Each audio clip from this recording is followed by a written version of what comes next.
Hey guys, welcome back to the channel. If you're new here, thanks for stopping by. And if you've been around for a while, I'm glad you're still here. I wanted to take a detour from my usual stuff with this video.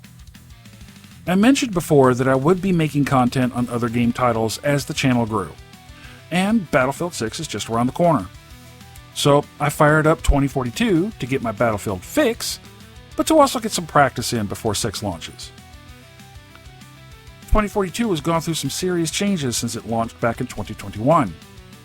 And with all the news swirling about with the next Battlefield, I'm not the only one returning to 2042, as the game is seeing a lot of new players along with Battlefield veterans and other first-person shooter players. Now, this video will showcase Battlefield 2042 footage and information, but it's really tied to Battlefield 6. And some of you expressed some interest in Battlefield 6, so I wanted to go over the compare-contrast between the two titles and talk about how much fun Battlefield 6 is shaping up to be. But before we hop into that, I need to take a moment to thank some folks. My subscribers, you're first, because you were first to show support for the channel.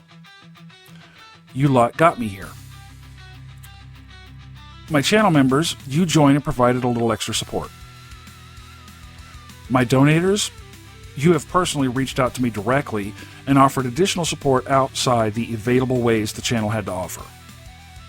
And my clanmates, always there to provide feedback, advice, and trash talk I have come to love and respect. Thank you all for being there, and thank you all for the support. Okay, let's do it. Now, let me be clear, I'm pretty sure 2042 won't be looked upon with fondness or with praises as the best Battlefield title within the franchise.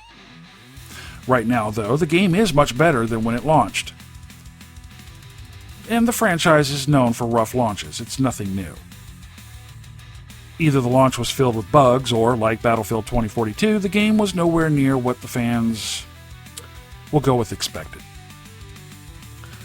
2042 was a divisive title, and the first without a campaign, which apparently annoyed a lot of Battlefield fans.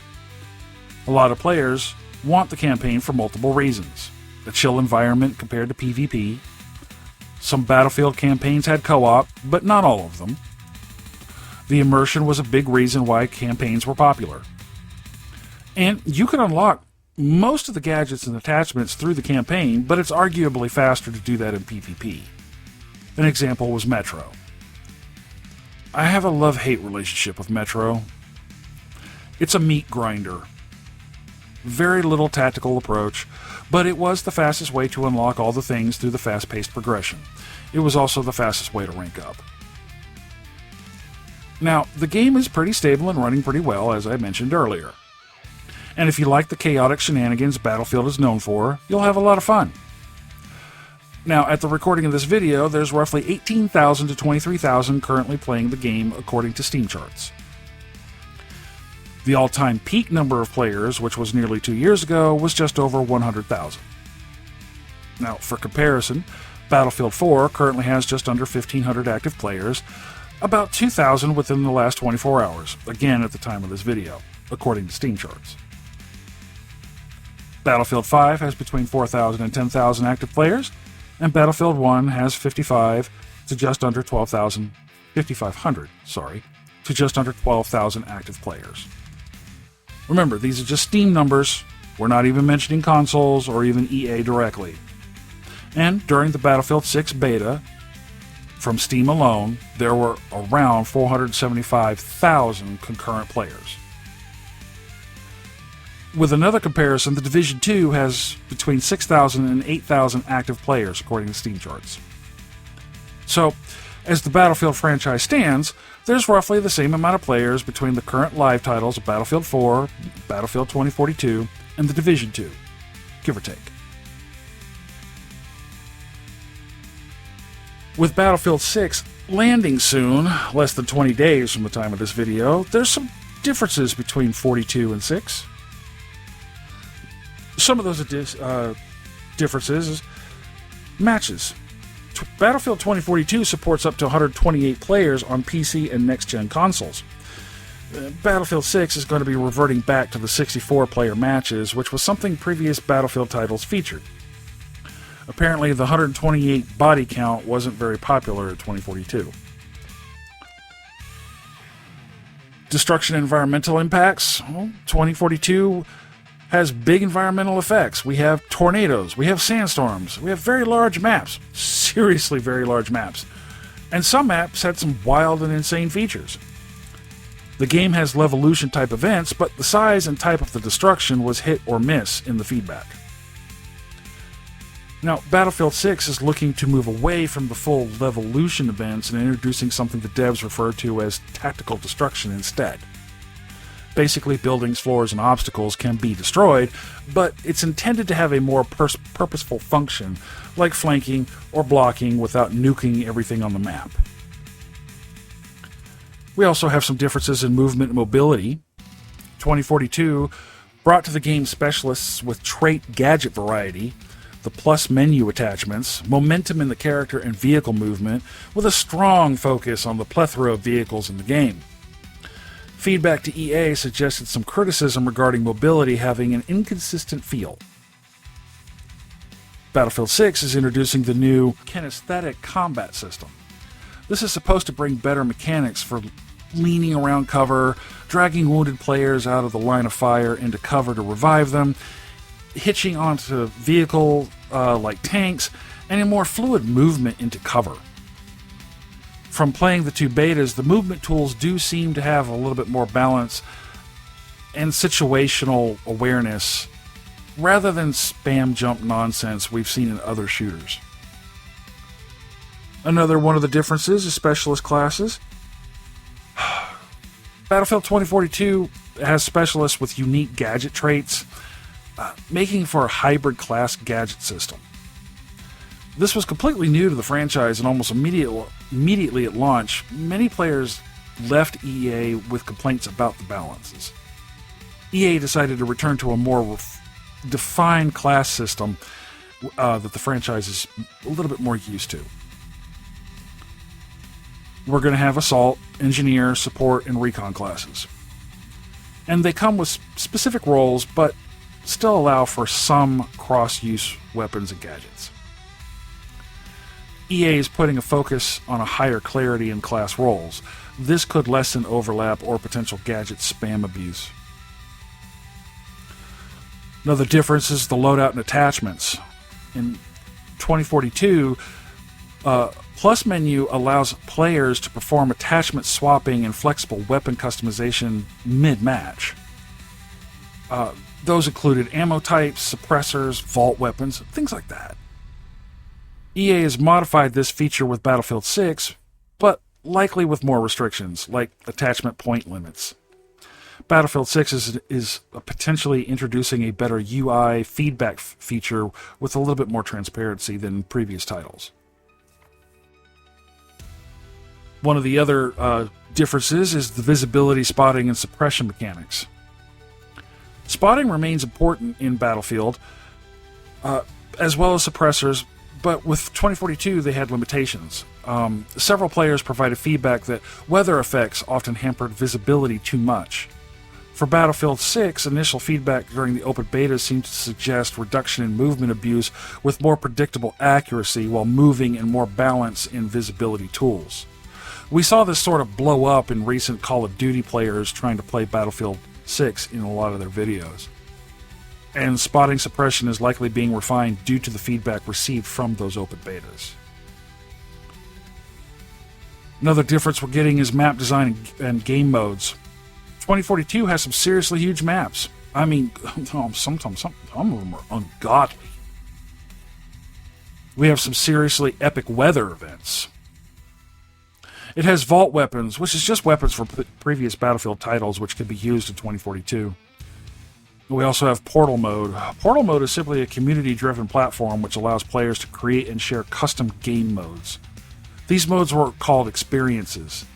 These experiences are created by mixing and matching assets like maps, weapons, vehicles, and factions from 2042, but also classic titles like Battlefield 1942, Bad Company 2, and Battlefield 3. Players can design their own rule sets, change victory conditions, or play pre-made modes. This allowed for a wide variety of unexpected battles through creating or discovering community-made content, crossplay, or multiple game modes. It's a cool idea. Now, Battlefield 6 is bringing improvements to map variety. The combat zones are smaller compared to 2042. This allows for more intense segments inside larger maps. EA is also bringing back game modes such as Breakthrough, Rush, etc. And Battlefield 6 will include Portal Forge-style custom modes, but with scripting and stronger server browser. And lastly, we have the progression, mastery, and quality of life changes and differences. 2042 has some carried over features from previous Battlefield titles like weapon masteries, seasonal content, battle passes, the usual. Some quality of life features introduced to 2042 pertain to feedback and responsiveness and clarity in UI stat tracking.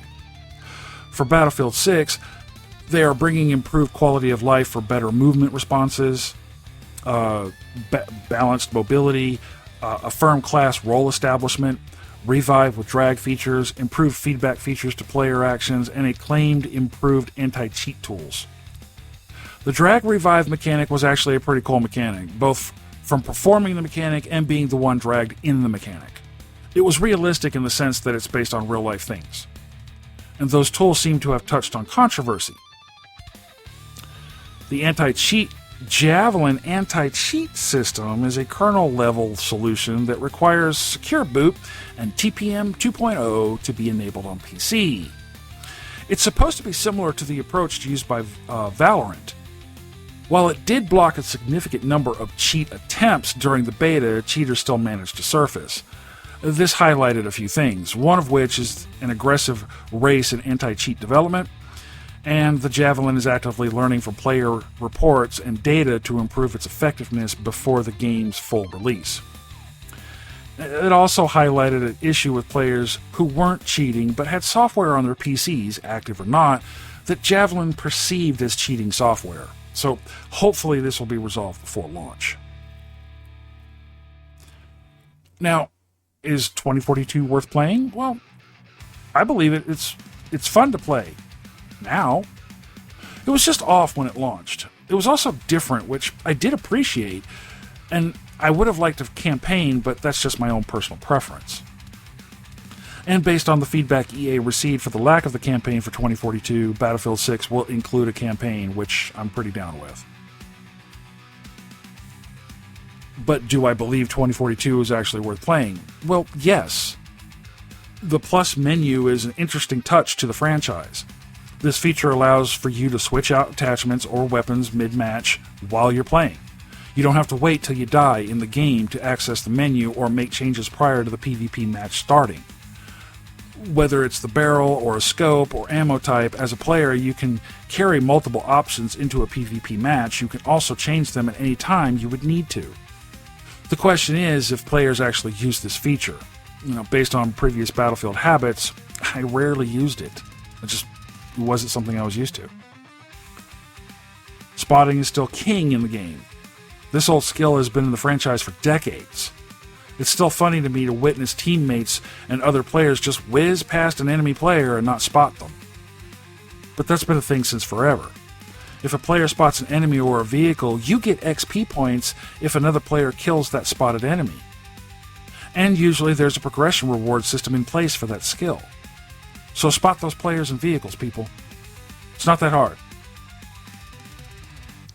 Suppressors were introduced to the Battlefield franchise back in Battlefield 1942 in the Secret Weapons of World War II expansion. And since then, each title has had various functions or features depending on the title or weapon. In 2042, the idea made another change. Suppressors are not only allowing for the equipped player to not appear on the minimap, they're also range dependent. Some of the suppressors hide your player between 15 and 30 meters, depending on which suppressor is being used, and most of them reduce damage or velocity. However, one of the few perks on how ammo types could be matched with the suppressors, a player could pair a suppressor with a subsonic round, which would make the player completely invisible on the radar at any range. Vault weapons were a cool nostalgic way to whip out weapons from past titles through the portal mode. This allowed for a much more diverse weapons loadout than the standard lineup, and they were balanced well for 2042, so you could keep up with the metas in the game while other players were using.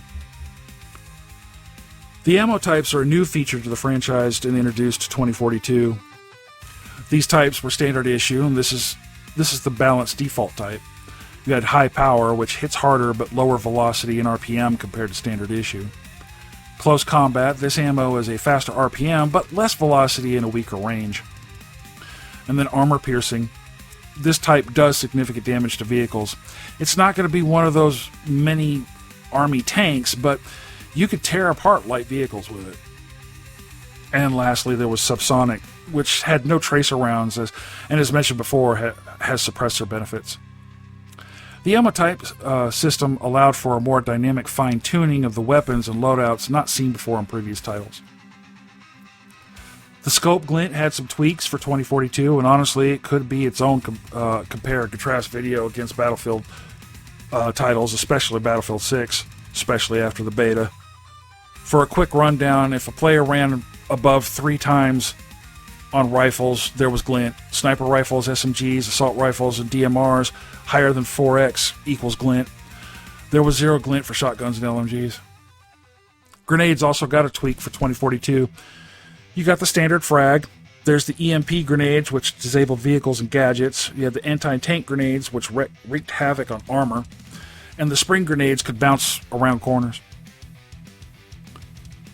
These were brought into the game as a way to replace infantry-only engagements. The gadgets and vehicles introduced to 2042 were the more defining items in the game, so having grenades that could counter vehicles or disrupt other gadgets was more in line with how the game was designed. The specialists were controversial almost immediately. It was a shift away from the standard class system Battlefield is known for. Some people thought that they were okay, but most players didn't like them. And depending on the game mode you were playing, depended on how many specialists there were on the field. In Conquest or Breakthrough, all players playing as specialists, but in Hazard Zone there was only 1 specialist per squad. Portal allowed to choose whether or not you played as a specialist, so you had ways to work around it. 2042 brought in Masteries. This is a progression system for weapons, gadgets, vehicles, and even the specialists. This is an evolution of previous progression mechanics, though. Masteries allowed for skill set expansion, opened up new weapons and gadgets, which allowed for more variety in your loadouts. And as mentioned earlier, the weather. Weather played a huge part in 2042 compared to other titles. Sandstorms, hurricanes, tornadoes, oh my. Made things interesting. The gameplay is already chaotic, and now it's even more of a challenge during a sandstorm. Now we bring out the thermal optics to locate the enemy. Hurricanes can literally sweep you and hurl you clear across the map if you can time it just right, and some specialists can take advantage of this with the wingsuit. Lastly, 2042 introduced Squad Revive. If you go down, any player can revive you, not just the medics. Medics could bring you back to full health, but the rest would bring you back to a partial health bar. Calling out for a revive acts as a stemming mechanic long enough for somebody close by to get to you. And this is some of the things that I learned while playing 2042 as I await the arrival of Battlefield 6. Is it as good as other titles? Well, to me, no. Battlefield 3, Battlefield 4, and Bad Company 1 and 2 are my all-time favorites in the franchise. And 6 looks to be added to that list. 2042 started out rough, but it finally got to the point where I feel it's playable and could give me the Battlefield fix I need until 6 launches. Battlefield 4 is still live and running, so I have 2 live service titles to play back and forth while I wait. I did get these 2 titles through Steam when they were on the cheap, but since 6 is launching soon, the varying titles are discounted now, at the time of this video, but cost more than what I paid for them. Do I recommend 2042? Well, yes, if you like this shooter style. It will still be a live service when 6 launches. How long 2042 remains a live service once 6 launches is up for debate, but I would expect it to stick around for a little while, maybe a year. The typical lifespan of a live service game like Battlefield is usually around 5 years. Remember, 2042 launched in 2021, so my suggested timeline prediction would line up at that time frame. For my Division players, Battlefield and the Division are not even close to compare with one another. The only thing the two franchises have in common is the shooter aspect. That's about it. I would recommend Battlefield for those of you who have never played any title, even if you're strictly just the Division. But I would recommend waiting for sales, just in case you confirm you're not a fan. I would hate that you bought a game at full price or an elevated price, truly realizing you do not like it and never touch it again and be out that money. I hope you all liked this video. I wasn't sure if I wanted to cover 2042 at all, but since 6 is on the way, I decided I did want to cover it as a transition from pre-2042 to post-2042. And it turned out to be fun for me. If you have played any Battlefield title before, though, I want to hear from you. If you haven't played a title, I would like to hear your thoughts on the franchise, perceptions of the game, and why it's not your thing. Like I mentioned earlier, 2042 will never be the Battlefield players' best title ever, let alone their favorite. But it did turn out to be a pretty solid entry eventually. But figuring out the nuances can lead to having a lot of fun in this game. We're on all the platforms, folks. PC, Xbox, and PlayStation. Come check us out on Discord. Check out the merch store. If there's something you're looking for and it's not there, let me know. I'll see what I can do about that. Don't forget to like and subscribe, especially if you're looking for content from the Division to Battlefield to other titles. If there's a title you're looking for, let me know in the comments below and I'll see if it's something I can add to the channel. And until the next one, this is Hannibal, signing off.